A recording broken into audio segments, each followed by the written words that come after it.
Big Z Reviews.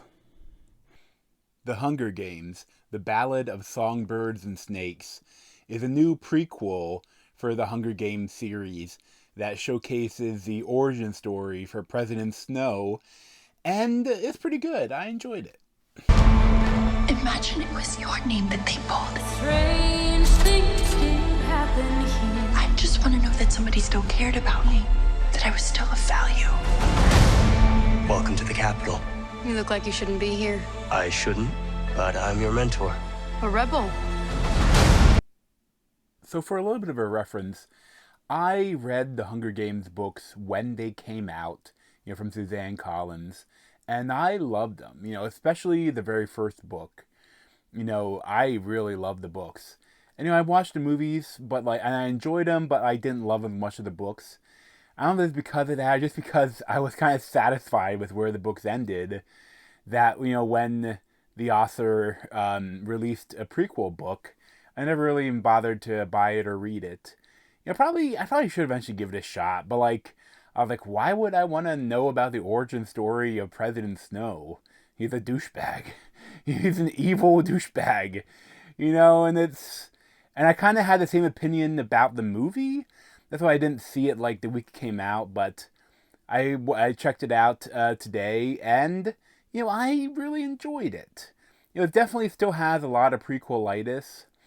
It's because it's a big part of the story is a romance between Rachel Zegler as Lucy Gray and Tom Blythe as Coriolanus Snow.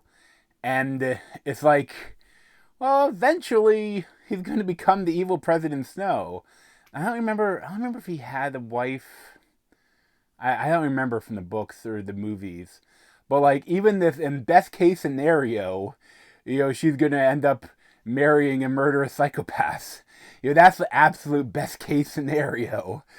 And I think my biggest problem with this film, the actual film, other than it's what I expected of it, it is way too long. And it's odd, too, because, the movie has a climax, and the movie is kind of over right around, the 2-hour mark. And now I was getting ready to leave, and I was and then it said, part 3. And then it's oh, part 3. Okay. And I understand, I think I would have appreciated more of an open-ended ending. Because we know what eventually happens. If, you could, and a couple of chances that, okay, you can end it there. No. Okay, you can end it there. No. Okay, you can end it there. No. And eventually, what we did get, we got, a secondary climax, and that's always good. But, it wasn't as impactful as the end of the Hunger Games.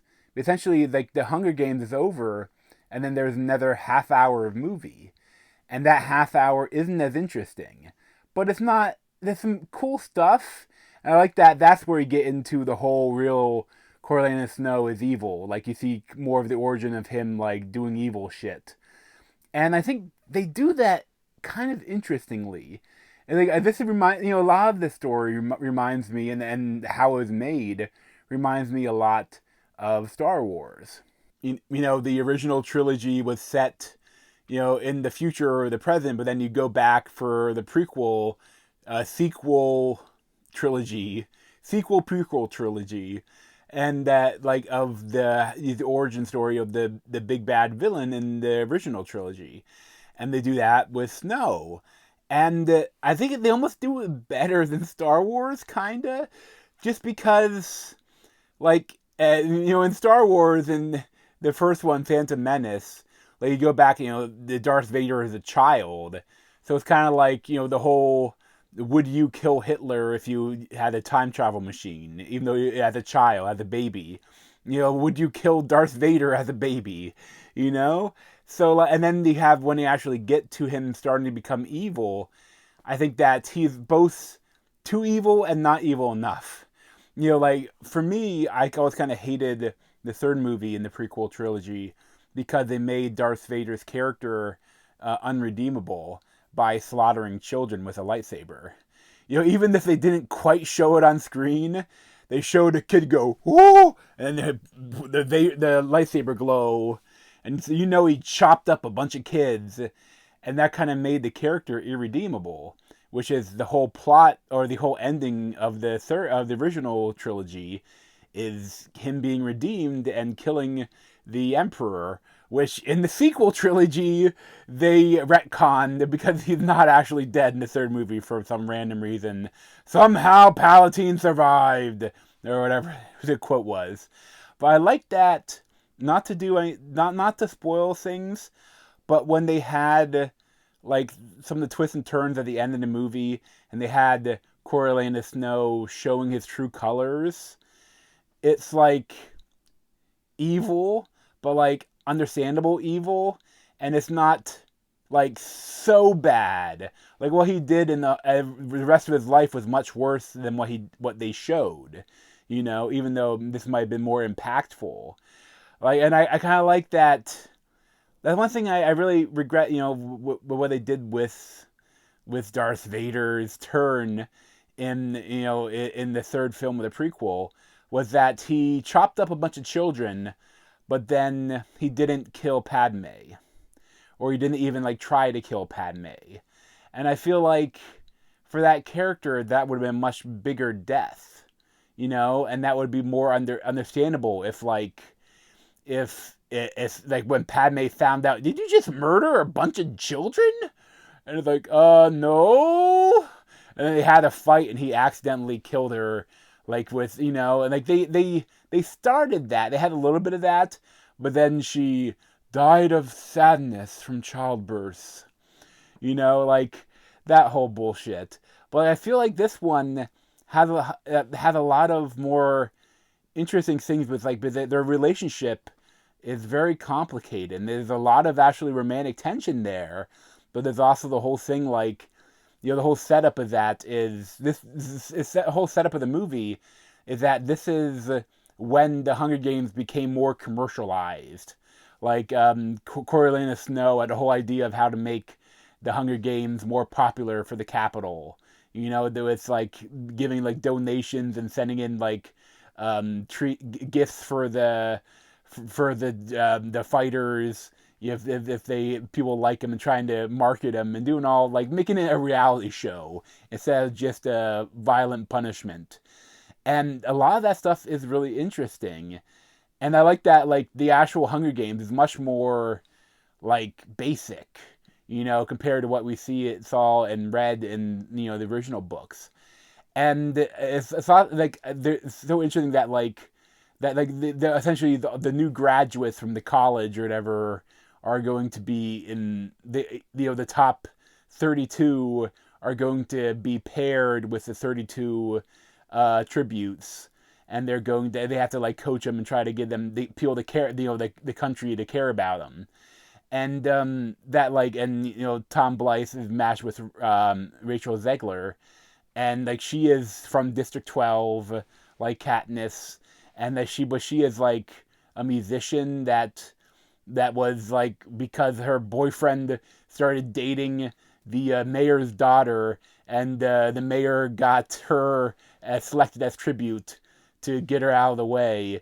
And like she's beautiful and waifish, and she's a gorgeous singer, and the songs are actually really good. I enjoy the songs. They're a little overdone a bit, but I guess maybe they have old videotapes of American Idol and The Voice in this dystopic future. But like Tom Blythe, Coriolanus Snow, he is your main character. Rachel Zegler, Lucy Gray, is not the main character. Like she's a secondary main, but like you're with Snow. And I think that's maybe a bit of the weaker part of the movie.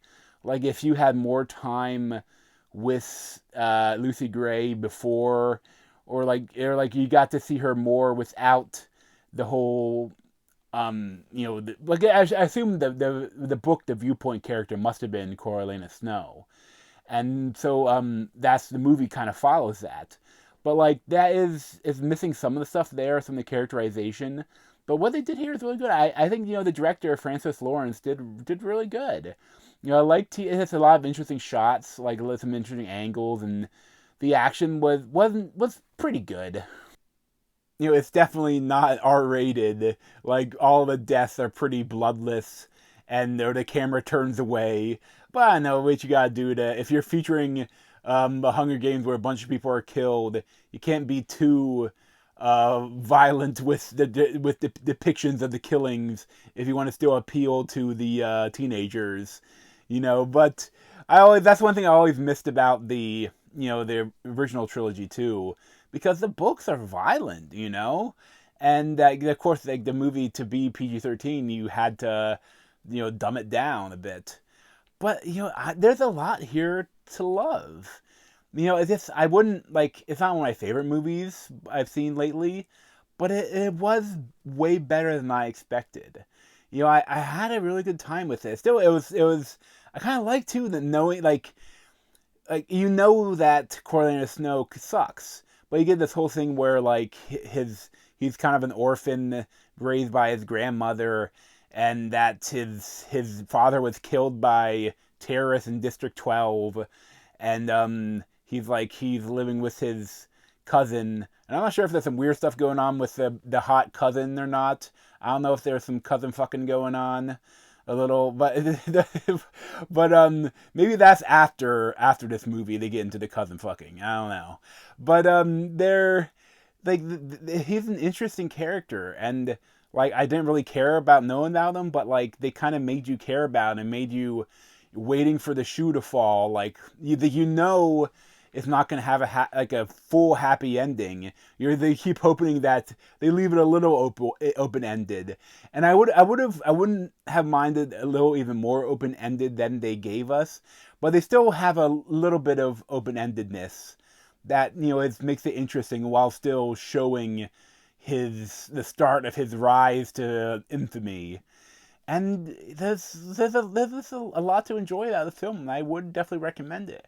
Probably give it like an 8.5, 8.75, I think 8.5 out of 10. But thanks for watching. If you want to see more of me, you can subscribe down below. Thanks.